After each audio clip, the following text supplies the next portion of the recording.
Hello,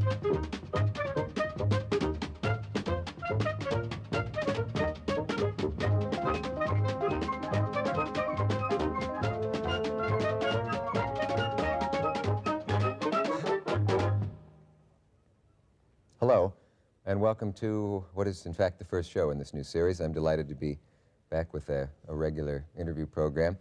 The format of this will be 30 minutes every night, and that's every weeknight throughout the year.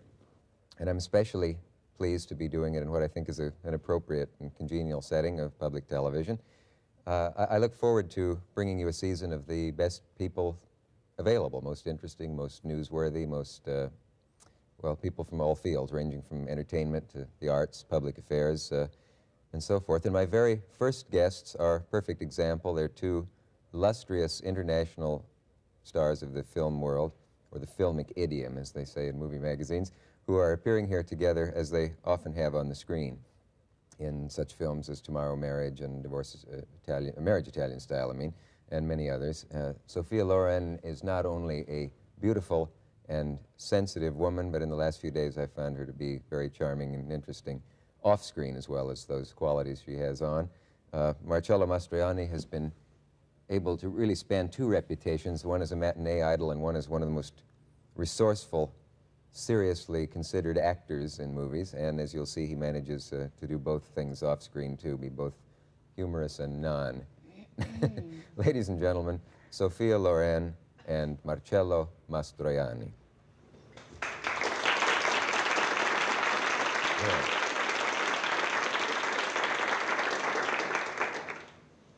You once, I think you told me earlier that someone once introduced you as Sophia, which doesn't sound Italian at all. No, Sophia Loren, yes. Yes. That was Stanley Kramer when I was, for the first time, introduced to the American television when I was doing The Pride and Passion. Stanley Kramer, or Kramer, as you might Kramer, have called him. it doesn't matter. Nice to see you. You have me so worried that you don't speak a word of English. Well, no, you speak very well English. Come on, I very don't well understand nothing about what you said now. I didn't say anything. You speak so quickly. Anyway, I think you could manage. Can manage. With, manage. With mouth, with teeth, and with gestures. Nails. How do you say do the gestures. Nails. Yeah. Nails, through nails and mouth. I hope you are right to say something. All right. I also brought Italian for travelers, just in case you have any problem with that. Sophia, can you remember where you two first met? Sometimes married people can't, and you two have been married so often on the screen and off the screen. Well, we have been married for about 20 years. I can say. 20 years, and the first time we met, I think it was on a set when we were doing a film with an Italian director called Alessandro Blasetti, for a film that was called Too Bad She's Bad. Too Bad She's Bad. She's bad, yes. And Marcello was playing a taxi driver, and I was playing a thief in the film. But first time I saw you was in a studio. You was making a film without me, and in short pants. Short pants? Yes. She was walking, she was making a film. And I saw her, I said, who is this beautiful girl? And somebody told me was Sophia, this time I think Scicolone. Scicolone or Lazzaro, yes, I think. Lazzaro. My other name. In a film, the title was Africa Under the Seas. Africa Under the Sea, yeah. That sounds exciting. It's longer than that. Now, she won't give the impression that she didn't saw me. Ah, she doesn't remember you from that day. No, I didn't. I really didn't. I really don't. Well, okay. Perhaps if you'd been wearing short pants. No, I like so thin. No, he would never dare to wear short pants, he was to say, because he has very thin legs. Terrible skinny legs. Like a bird. Like a bird. Like a bird. Well, I'm very sorry to hear that. Is there anything we can do for you? No. Oh, cover them up. They really are. Please, even on public television, we're not ready for your legs. Oh, how unkind. Do you believe in such a thing as what they call, I think, in the American film world, chemistry, or in the theater, chimica? I understand chemistry. Oh, sorry. Well, I understand. I speak English quite well. I think you that... certainly do for your age. For what concerns... So, Very so. We are You the realize same age, more or less. we are the aren't same age, So, yes, only same she's... generation, so... But you're a miracle of preservation, You whereas too. You too, I must say. But a question of chemistry, I was saying that it's really true, because if you think that with Marcello we've done together about 8, 9 films together. Why? They've always been very successful and very well accepted by the public. It's because there must be a kind of a chemistry between us. Whereas if you had made those same movies with Robert Mitchum, it might not have been the same. I just wonder what the chemistry is. Can anyone ever analyze it or break it down, or he's a certain weight and she's a certain weight aesthetically, or something like that? It's a question of, I don't know, we look very well on the screen. The relationship that we have on the screen, the public loves it, and it has always worked that way. It's like Hepburn and Tracy, only is in another something way. very magic, very mysterious. You can't really express it in words. Can't it's explain impossible. Can you say?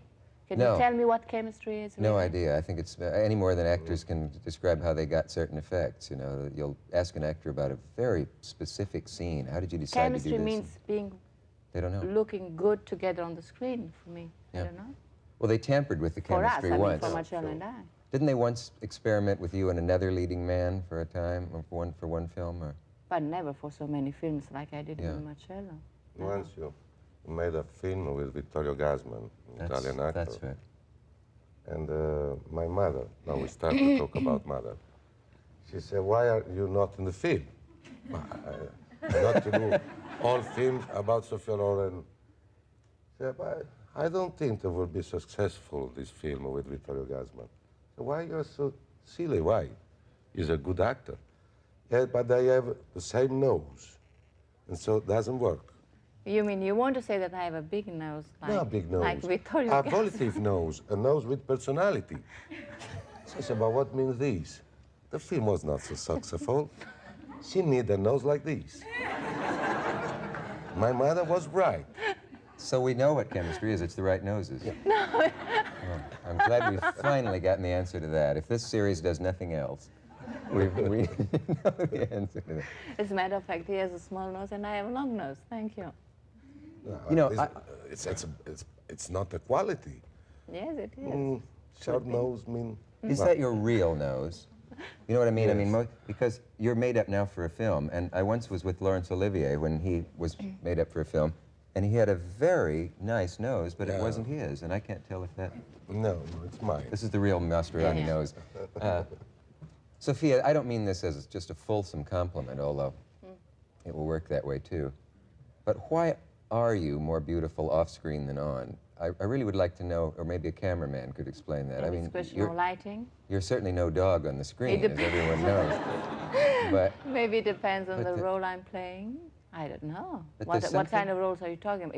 If you talk about arabesque, I looked quite glamorous on the screen. oh, you often look If you beautifully talk glamorous, about but the Countess from Hong Kong, I looked quite glamorous on it. Like, oh yeah. if you think I look glamorous now, I looked the same way then. But the way to phrase it would have been even more beautiful on screen, because when you walked in the room the other day, you're one of the few people in this business I've never met, and when you came into the room in your hotel, I really gasped, and not audibly perhaps, because I'm a little old for that sort of foolishness, Yeah, sure. We're both very old. but yes, we're 80 between us, aren't we? Yes. But there is something that the camera doesn't get about you that is beautiful in a different way, and maybe a cameraman could explain that, Laszlo Kovacs, or is that his name, or someone? Well, maybe there's nothing you can say about that either. Well, it's a question of, I don't know, if you talk about the look or if you talk about the character a person plays on the screen. It can be a combination of both. I've seen everything on the screen except the you that I see right now, which is a slightly different one. That's really just puzzles Because me in in front some- of a camera, I'm myself, and when I am making a picture, I play a role, I play a character, I don't know. I'm not disappointed in your looks on the screen. You do understand that? No, I'm sure you don't. It's a slightly Otherwise, different I look. wouldn't be here. Of course not. No. What was the crossroads, the moment in your life when you took the turning that led you to being a movie star rather than a housewife or whatever you might have been if you had not? Well, I don't know. It was very early in my life. I was about 14 years old, and of course at that particular time we didn't have enough money to live, and my mother didn't know what to do with herself and with me and with my sister. So I started to go to Naples because my mother wanted me to be in a beauty contest in Naples. And there was a beauty contest going on with the Queen of the Sea and 12 Princesses. And I won. The Queen of the Sea? And the 12 Princesses. Oh, yeah. And I won that contest, and with the money I got from the contest, I was able to go to Rome and start to look for work around. Yeah. And at 14? I was 14, yeah. Didn't you once come in second in a beauty contest? I always arrived second. Because I was never the first one. This boggles the mind. I mean, where's the woman who came in first, and how can we find her? Well, as you see, they don't mean anything in the beauty contest. Apparently not. No. Amazing. And what was it for you, Marcello, that spelled your destiny? I mean, what was the moment when you went down the road to movies as opposed to architecture, which I think is your great love? Well, I think the day I was employed at the same time as a contabile, come si dice? Accountant? Accountant. An accountant. In an office. And the day that they put me off because I had a reaction too strong with the chief of this office. Yeah. And I felt immediately that something will happen for me in a good way, because it was a sad destiny, the idea to stay in this office all life. And so probably I never had the courage to go out. The day that they put me out of, I said, now I think something happened. And I start to work in theater with little role, and then little by little. I was sure little by little, one day. Something was going to happen. Oui, yes. The last interview you gave, or not last interview, an interview you gave, maybe you read it, Sophia, he said, I'm a victim, my life this is an awful life, being a movie star. Who? Him? Your friend.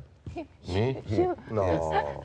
No, I always said that cinema is, I think, one of the best professions in the world, because you are full of people around you. In 50 people around you, they came from All over the world? Every place, with a different education, with different intelligence, sensibility. I think this is something really fantastic. It doesn't happen to the other. No, there are certain sides of this profession that are not so interesting and not so exciting. I mean, for example, the idea that we are different. We are not different. We are as all the other as people. Everybody else. And that is a little gênant, embarrassing. Embarrassing. Or the idea that frequently they looks on your private life with vulgarity. Well, this is the... Well, I think this is the worst thing that can happen to an actor, because well, anyway, I think by being popular, sometimes people presume that they can enter in your private life because it's a very normal thing to do. But, and I think this is very bad. I never felt to be a victim. Not at all. Opposite. Oh, you were quoted as saying I was a victim by Mr. But they quote so Rex many Reed things. in the New York Times. I know. I remember this. I had a feeling he you were said that putting him on a in front bit. of a mirror. I would like to. I tell you, Mr. Rex Reed, no, I'm not this kind of man. Oh. Because there were... Looking in the camera. Yes, but as a baby. Yeah. Perhaps we are baby. Yes, I see. Us, actors. Yes, but this is the wonderful part of it. Perhaps he likes. Because we're still naive and innocent. Perhaps. Yeah. See, I happened to see a film of yours the other day called Una giornata particolare, A special day in English. A special day, yes. I couldn't think of it in English. Yes. And been rehearsing all morning. Or a particular day. In Italy, it's a day. particular day. In English, it's called a special day.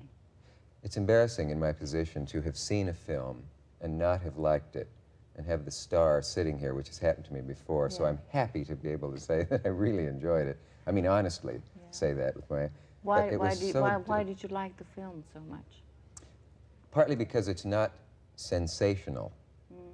You know, a friend of mine said, if I see one more film where every 5 minutes they cut to a screaming train, you know, and these shock thing, it's a quiet film, which doesn't sound like all that exciting, but it's a wonderfully done story.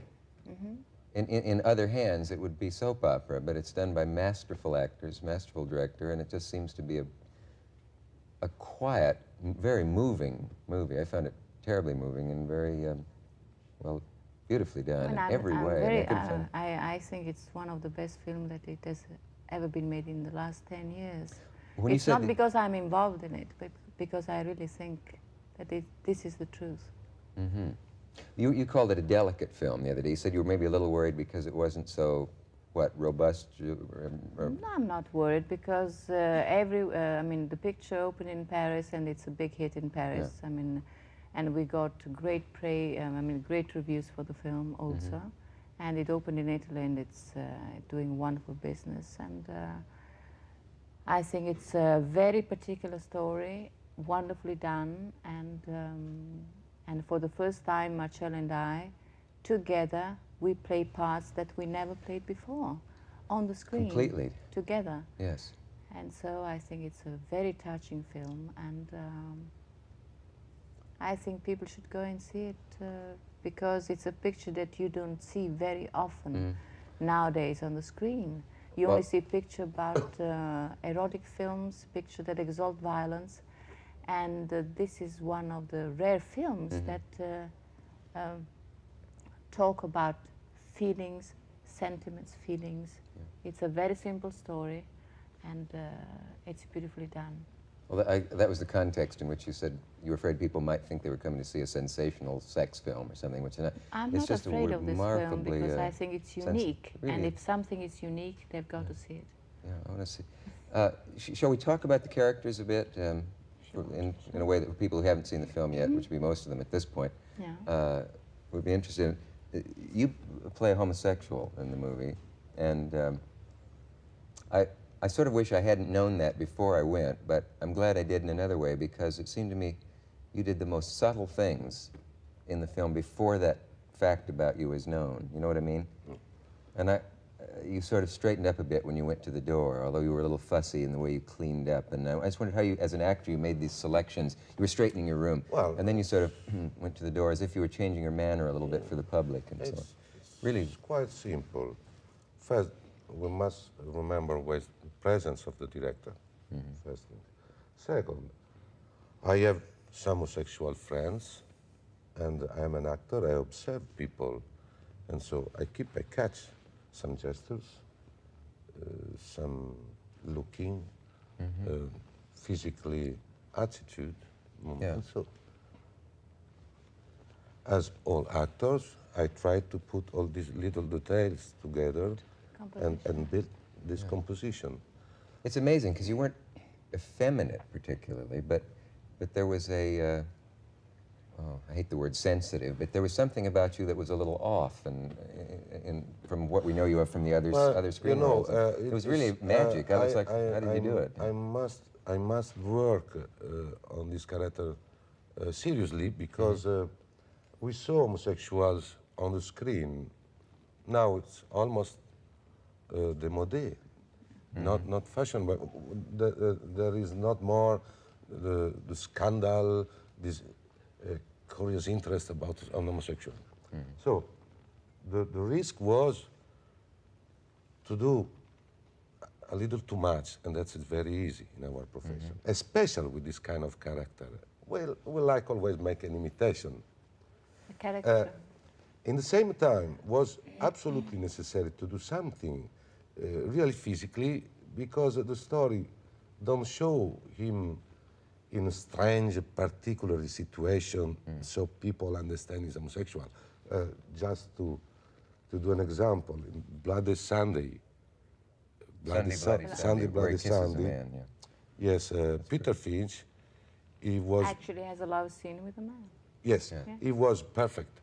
But he had not to do so many things as an homosexual, I mean exteriorly, because at a certain moment he gave a kiss on the mouth of a young man.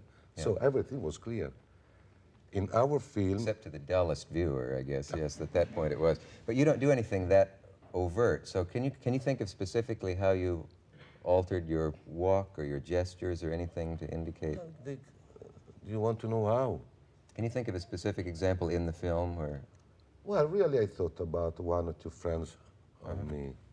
And then I think it's also something, now this become immediately rhetorical, but if an actor believes in a character, something Comes out of it. upset simply And it becomes quite natural. and naturally. The scene where you two kiss very forcefully on the roof of the building, and the character Marcello plays tries to react, but clearly does it in only a mechanical way. Yes. You grab her breast, but it's clear that you're simply going through the motions. I'm not going to ask you to demonstrate here, but it's remarkable the way you get the edge on that. It's like I want to know how a magic trick was done. But this is not only a question of acting, it's also a question of how the director handles these kind of scenes. Scola. That was a particular scene to play. It was a very difficult one at that particular moment of the film. Yeah. It could have been a very dangerous scene to shoot. It's too bad someone doesn't make a documentary of something in which a scene like that is being shot, and we get to see everything the director said to you and did. But actually, when we shot the scene on the set, nobody was there. It was Marcello, of course, myself, of course, the director, and the cameraman. Nobody else. That helps. Well, yes, of course, because everyone is... I mean, I have kind of... I'm not a very extrovert person. I'm quite a shy person, and in this particular kind of scenes, I would like to be alone. Even though I know Marcello for 20 years, I've known him. But That's interesting. it was not an easy thing to do. Also because it was a love scene, A very quite strange, different. a very strange love scene. She made love with me as a mother with his children. Yes. And some sort. There are a lot of very feelings delicate. involved in it. It's not just love just by making love. There are a lot of feelings involved in it. And you needed a lot of concentration to do a scene like that. Very sensitive. There's that word again. I'll think of something I don't like about you eventually, I suppose, but one of the things on the screen I think is so wonderful in your case is that when you scrub a table or clean out the baby's dishes or scrape the floor or scrub the floor, whatever, you seem to be a woman doing that, not an actress who is trying to look like she is familiar with the kitchen sink. I usually do that so at on. home too. Does that have to do with your background or your I usually acting? do that at home too. You even still now. scrub the sink, do you? Well, sure, why not? If I have no maid, because we have many problems nowadays with the help in the house, I do it myself. So I felt really very at home. Yeah, sure. Yeah. It's something I've always done. Somehow I don't quite believe it when Elizabeth Taylor scrubs a sink, and I don't know why that is. Well, but I am Italian. I don't want to judge Elizabeth Taylor. I don't want to criticize her because it was not. Nor do I. She has many other charms. But I am Italian, and I'm a mother. I'm a wife, and I do everything in the house that a mother and a wife should do, even nowadays. Would you answer something that bothered me for a long time? Why did they keep you immobile for 8 months in bed when your one baby was born? I mean, I guess we all read about the various problems you had there, but what was the point of the actual staying in bed for 8 months? Was that just to keep you? Well, because if I didn't, I was going to lose my babies. They were sure of that? Oh, absolutely. Yeah. I did it twice. Don't your muscles atrophy or something from just lying there for 8 months? Well, but if there was the only way for me to have a baby, and I had to be in bed for 8 months, so that's what I did. It's a very normal thing to do for a woman who wants really badly a child. And if this was the only way for me, I did it. I was wondering if there was some controversy about that, if other doctors said that's the worst thing you can do, because some women go out and play tennis and so on. But when they can have children normally. Yeah. But that's not my case, anyway. I see. You do say some of the darndest things in interviews. What? Done? Do you know some? Dici le cose più pazze nelle interviste. The kind from the waiter. I read the other day where the Italians are stupid people, but that they are changing. Dici che tu hai capito? No, stupid people, no, never the Italian. I mean the idea that the Italian, they are lovers, that's stupid. I don't think they are big lovers, the Italian. I think you have the wrong note. The Italians are stupid people, but they are changing.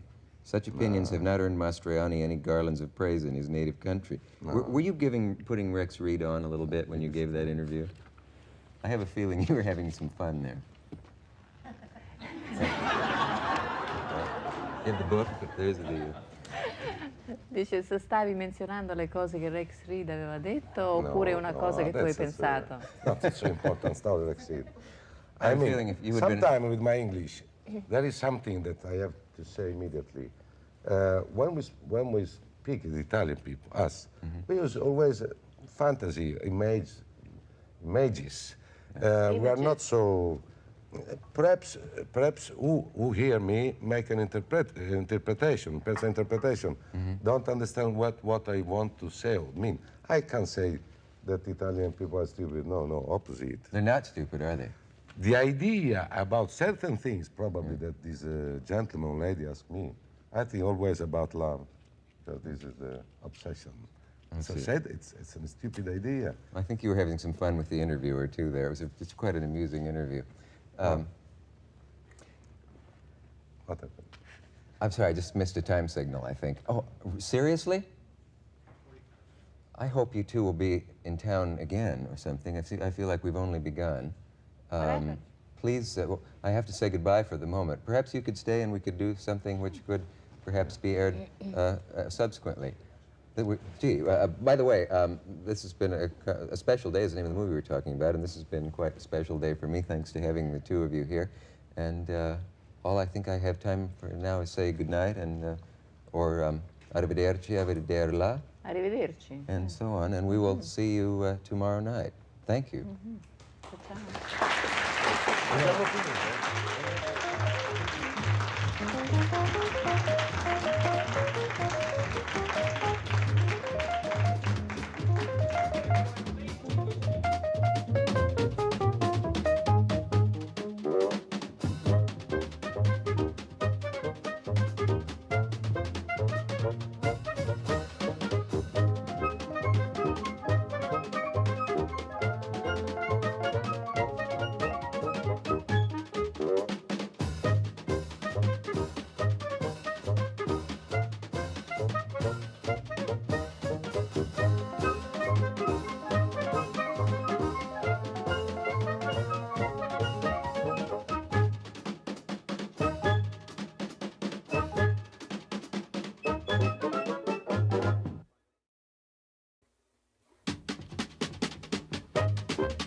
Good evening. I hope you saw the first show this season. It was a show in which my two guests were the illustrious film stars Sophia Loren and Marcello Mastroianni.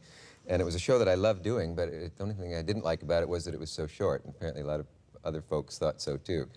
We couldn't get everything that we wanted to cover in within the limitations. Fortunately, they agreed to do a second program, and you are seeing it now. And they have a certain special humor and charm and glamour and a lot of things that will be evident as we get going. So, here we are. Coping with that frustratingly short visit of before. Thank you for wearing that green dress again. I knew you loved it so much. That's why I wore it again. Or do you have three of them? Yes, of course I have, yeah. All the same color. And thank you, Marcello, for wearing the jacket and the... Yeah, I had not time to make my... Your beard grows very slowly. It was at least a week ago that you were last here. Well, enough of these coy inside jokes. I read about you being in a fire not long ago. Yeah? And naturally, so many things have been printed about you that you never know which are true and which are not. No, I wasn't in a fire. Only you actually were in a fire. Yeah. What happened? Who started it? Well, I don't know who started it, but one night about 4 o'clock in the morning, I was wakened by my secretary, and she said that there was fire in the house, and there was smoke all over the place, and we didn't know where this fire had started from. Was this in Paris? It was in Paris, yes. And so I went up to my children's room to pick them up and tried to get right away on the roof. And we couldn't find the key to open the door that gave to the roof, the roof. And we broke a window and we went upstairs. And we were there for about 2 solid hours to wait for the firemen to come. And the fire started at the 4th floor. It was a kind of a, how do you say, electricity circuit. Electric... Circuit. Circuit. No, yeah. And the fire had gone to the 5th floor, and it was coming up very, very fast.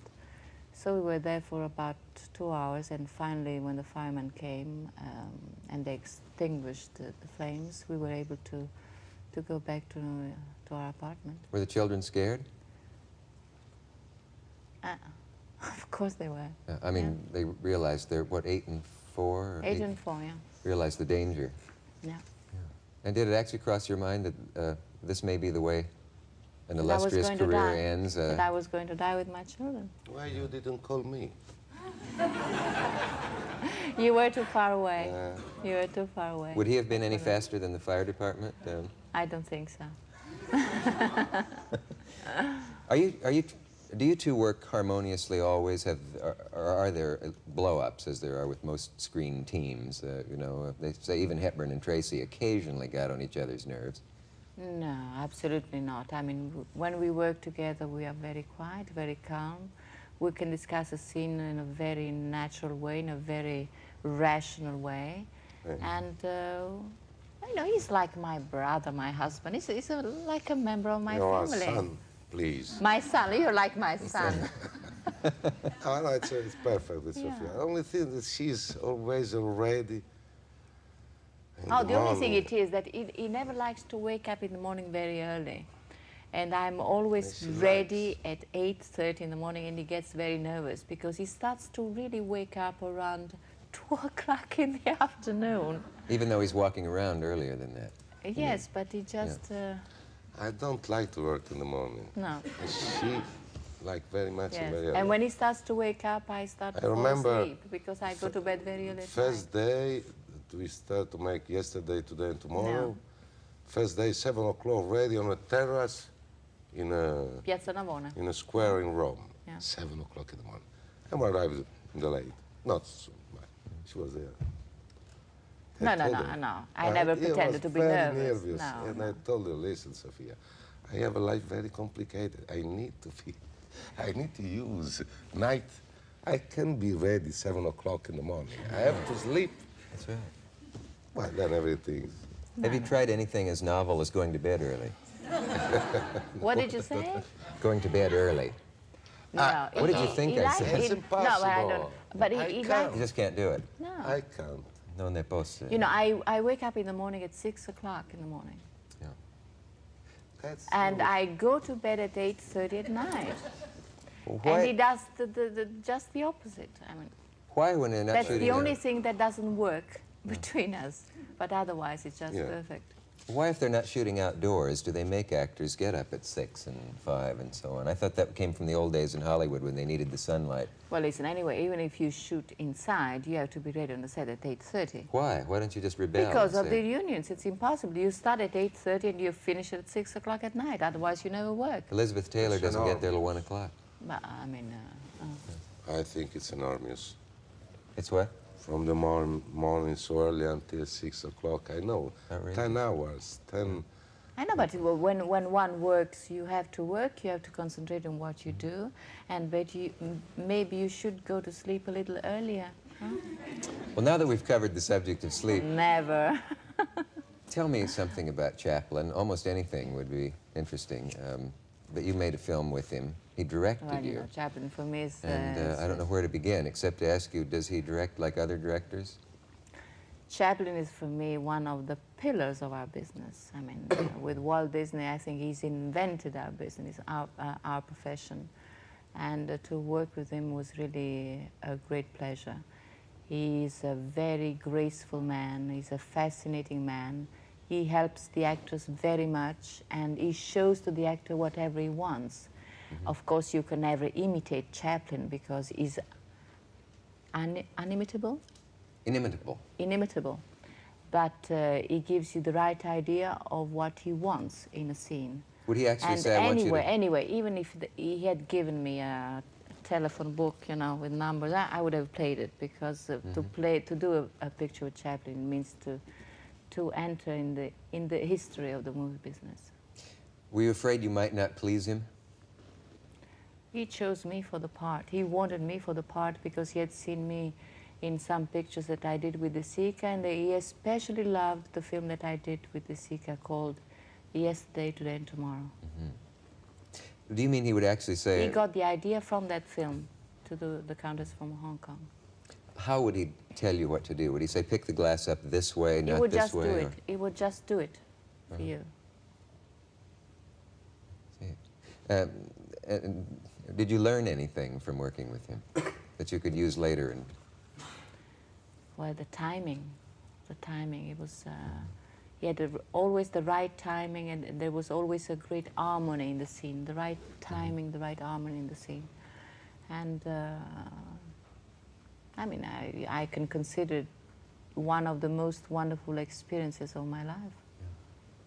The film was not all that well received, and yet, you know, there was a great deal of interest in it because Chaplin did it. Because I don't know what they were waiting from that film. Yeah. But if you see it now rationally on television, the film, I think it's a film that it's very funny, very graceful, very elegant. And my children, they saw it about 3 or 4 times, and they just love it. It's a very funny film. We're talking about Countess from Hong Kong. Did we make that clear? The Countess from Hong Kong. Well, Yeah. it's the only film I made with Chaplin. Of course. Marcello, how did Fellini get you? You know, I mean, how did he... Well, very simple way. He called me. No, he don't call me. Somebody called me and said, Fellini would like to see you. Was this for 8½, or La Dolce Vita? La Dolce Vita. Yeah. And please come. It was at the sea, a beach near to Rome. And I went there with my lawyer. And, from experience. Yeah. Just don't give the impression Fellini called me and quickly, I go there with my lawyer. And went there. He was on the beach, take his son, and he said, well, I would like to have you in my film. The producer, De Laurentiis, would like to give me Paul Newman, but I prefer you because you have a face so normal, so... Anonymous. Anonymous. Ordinary. Ordinary. Paul Newman is too... Beautiful. Too important, too personality. I need somebody. So, well, okay, thank you. Anyway, my lawyer was there waiting all the time. They make me some signal saying, keep dignity. I said, well, okay. I would like to read the script, please. He said, yes, why not? And I make my lawyer. And they call his writer, Ennio Flaiano, a good Italian writer, say, Ennio, come here with the script. Marcello would like to read. Oh, yes. And this gentleman comes there. We was under a big umbrella, stand up. So he said, oh, for you. And I opened this envelope, this... Blank. This blank. There was nothing. Nothing. Just at certain moment, it was a drops, disegno. Drawing? A drawing. Drawing. Sketch or drawing? A drawing, Sketch, yeah. because Fellini was before, was an humoristic artist. Sketch. In characters. And the scene was on the sea, a man was swimming with an enormous... You understand? Check the Italian dictionary there. That's very difficult. An enormous... Erection. spinach, I will say spinach. No. Okay. Well, member. We understand. Member. That go on down the water until the ground. To the bottom of the sea. Yeah. Yes. And around this element, there was a kind of a dance made these women at middle fish. Mermaids. Mermaid. This was running, dancing. So. Yes. Well, it's lucky you had your lawyer there, isn't it? I said, well, it seems very interesting. And it became green, red, yellow. Okay, well, I have to sign, Mr. Fellini. And that's how it You all signed started? under the drawing. And that was the first Meeting with meeting. Why don't I remember that scene in the movie? That is, Well, I didn't realize what I was getting into there, but you certainly handled it yeah, beautifully. because he's a very nice man, but he likes to be cruel Yes. too, yes. And that was so- the essence of the film, in other words. Well, Some- But so anyway- I don't know. I think he was at sea and he imagined himself Yeah. swimming with this enormous thing and Mermaids, women yeah. around him. I think it was portrait. Come si chiama? Portrait. No, portrait. Autoritratto. Self-portrait. Self-portrait. Ah. Well, you know him better than Illusion. Well, that's what he does all the time. You in certainly that- know him better his than I do. films. The dream, yes. Yes. Or in his dreams. Sophia, would you characterize him as the cliche phrase that's been around since I think the 1940s, the Latin lover? Yes. Truly. Yes. He is a Latin lover. Oh, fuck off you. I am a Latin lover. You are handsome. You're beautiful. No. You're a I'm marvelous man. simpatico. You could be That's- a wonderful husband, a wonderful companion for a woman. And I think I could imagine you as a Latin lover. Why not? This sounds like a classified ad in the... So that's mean be a Latin lover. I don't understand. What do you why. see as a Latin lover? Desi Arnaz? I think. I don't know him. Ah, yes. I saw him Sì, the sì, other sì, but it was an old Devo dire, things sì. for television. Yeah. Latin lover, I don't know what it means. I think first he must be a fucker. A what? Tremendous. A tremendous fucker. Oh, fucker. A worker of Worker. sex. Oh, yes. I am not. I think I'm very normal. Some of the water here.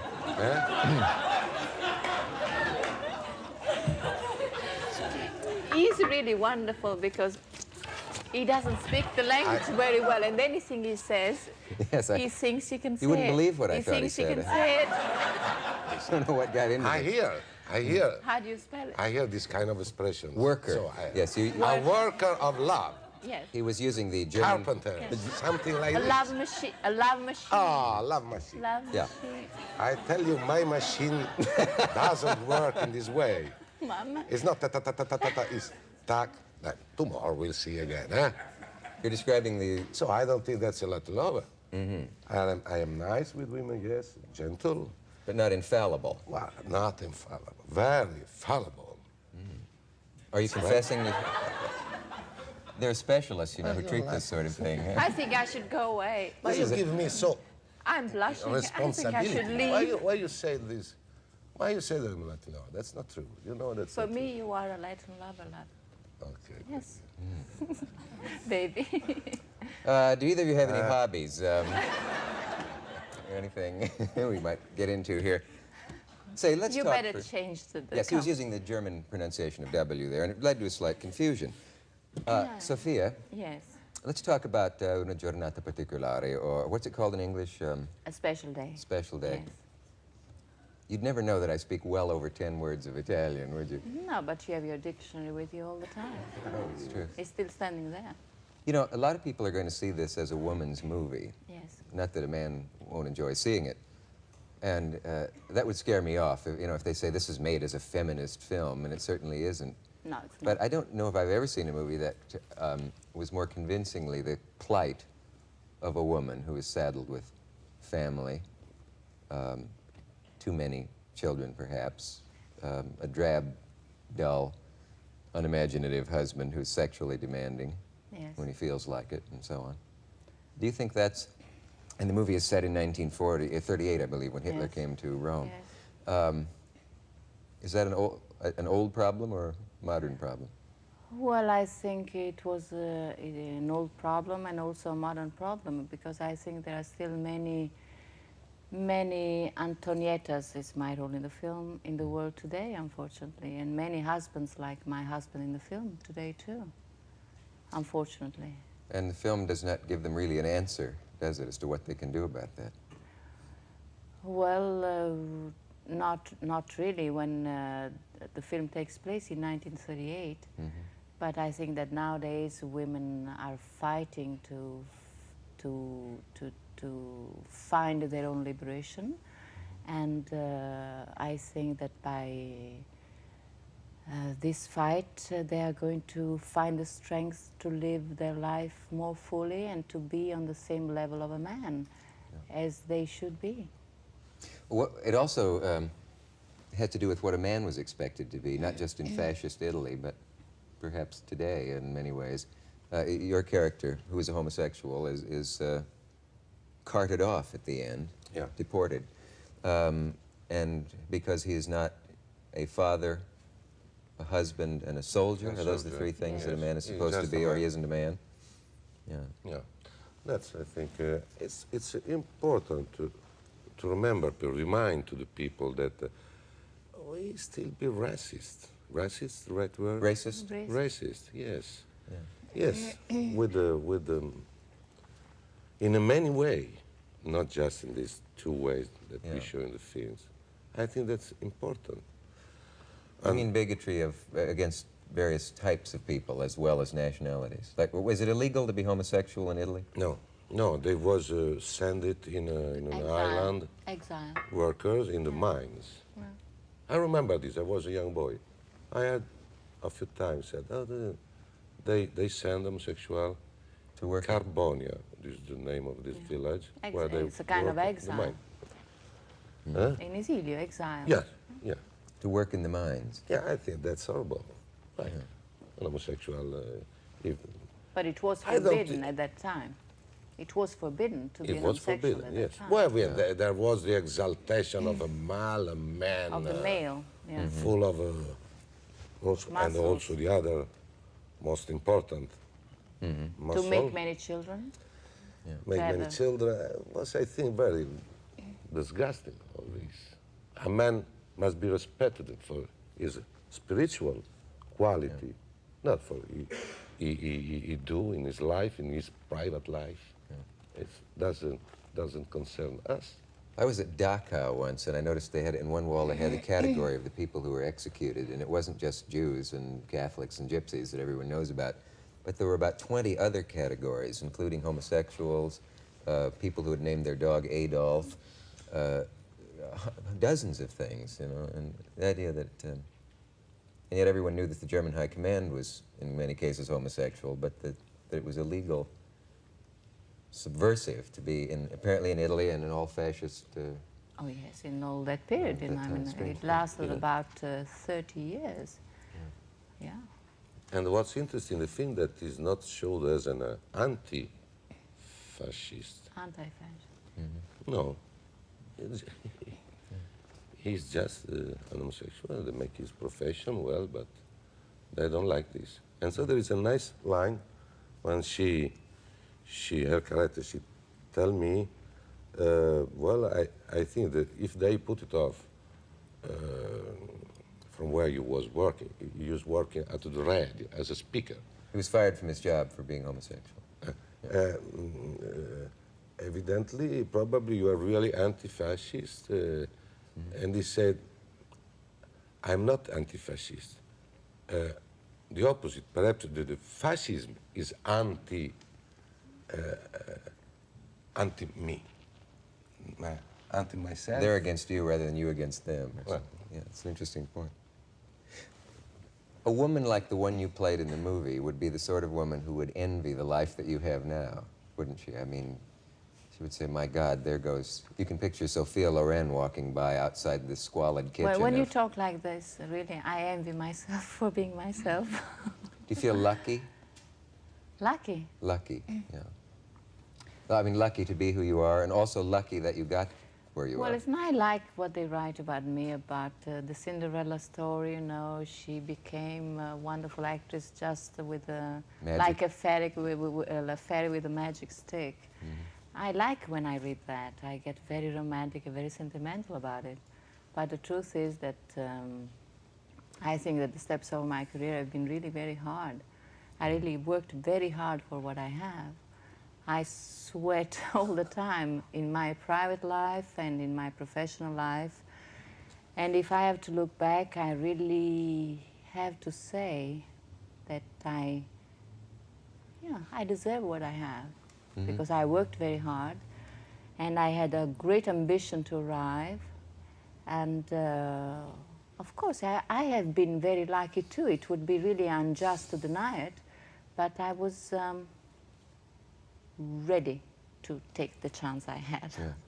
It's refreshing to hear someone say that rather than, I just don't know how I got here, but it's all wonderful. No, it was always in my mind. To be an actress, I wanted to be an actress all my life, and I'm glad I'm here talking with you today about it.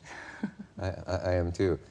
There's only one thing they can never completely succeed in doing with you on the screen that I can tell. They can't ever make you completely dowdy. Dowdy? Dowdy is an expression meaning kind of a, well, the lady you play in the film is that, you know, you don't play the glamorous roles. But whenever you smile, it's incredible. I mean, your mouth seems to turn two corners. I don't know how you do that. A Mona Lisa smile. Monolithic mouth? Mona Lisa smile. Oh, Mona Lisa. So, but so that you're, underneath that dowdy woman, there is always this glamorous person. And although you certainly don't take the most glamorous roles. But it works in this film, I think, for you, because it means that there is a sensuous woman under there, despite that pig of a husband. Yeah. I'm referring to the movie husband now. Yes, of course, I know that. You gave me a look as if I... No, but I don't know where you want to get. Well... I don't understand. Do you have any idea where I went? I forget. No. Yeah, I told him. No, I was just saying that I guess originally I started with the idea that the woman that you play in the movie, if she looked out the window and saw Sophia Loren, would think, my God, there's everything I'm not. And it's remarkable that you can play that But opposite I think this, thing. I mean, this is a big challenge for an actress. This is what an actress looks forward to do all her life. No. To have a challenging role and a role that can mean really a great step forward in her career. I think an actor should be able to do all kinds of roles. Sophia, what do you say to her? Despite the looks she has in real life, but I don't know how you see me. You must see me as the most beautiful woman in the world, but I'm not More or really. less. I'm not really. What do you say to a girl you grew up with, perhaps, or Marcello, too, or a friend of yours from childhood, who says, God, I envy you your life. If you knew what a boring, drab, dreary life I lead, I'd give anything to be you for 1 day, 1 week, 1 month. If you want, I give. They can have it? So I go to sleep. You can catch up. That's one answer. But you must have friends you grew up with who remember you from school and so on and say, oh, you've got it all. Well, because they think everything is easy and everything is glamorous and everything looks beautiful. But it's hard work. I think sometimes you even have to sacrifice your private life for it. Because if you want to succeed in your profession seriously, you have to concentrate on what you do, and you have to do it with great enthusiasm and with a great drive to go and really do it well and succeed, if you can. If you have talent, of course. If you don't have talent, you can do anything and nothing is going to happen. Also, what they don't count on, those people, is that the paparazzi and all of those things that go along with Oh, they're being there. nice, the paparazzi. I love them. I love them. Oh, you do? Oh, sure. I have nothing to hide, so they can be around me all the time. Do you feel that way about fame, that are there some things you would eliminate from being famous if you could? No, not really very much. No. Just, But me too. For example, I dream sometime to be... I look at some friends that make other profession. I would like, for 1 day, to be, for example, an architect. Architect is I your have dream. a big friend architect. I think is a fantastic professional, probably better than mine. So we are never happy, you see. Do you feel that your profession is not permanent, that nothing lasts? Because films last for years. Oh, Well, it's not so permanent, this profession, because if you make a few mistakes, very quickly, Someone else's. Well, as a matter of fact, excuse me, you want to go? I beg your pardon. No, you No. speak better. No. Oh, well, I could settle this because there isn't time for either of you to speak at this point, I'm afraid. It's finished? I mean, I believe you'll have to come back again. Thank you. I can't. I have to Oh, go that's to work. all right. You have to finish your movie. That's right. Yeah. We can always get someone else who looks like you. Well, fine. That's very Thank you typical. both sincerely for being You here. made everything put me off. He's a real Latin lover. I'm a Latin lover. Sophia Loren. Thank you, Sophia Loren Marcello Mastroianni, for being here. We're cut off by time. I'm sorry again, and we'll see you tomorrow night. Good night.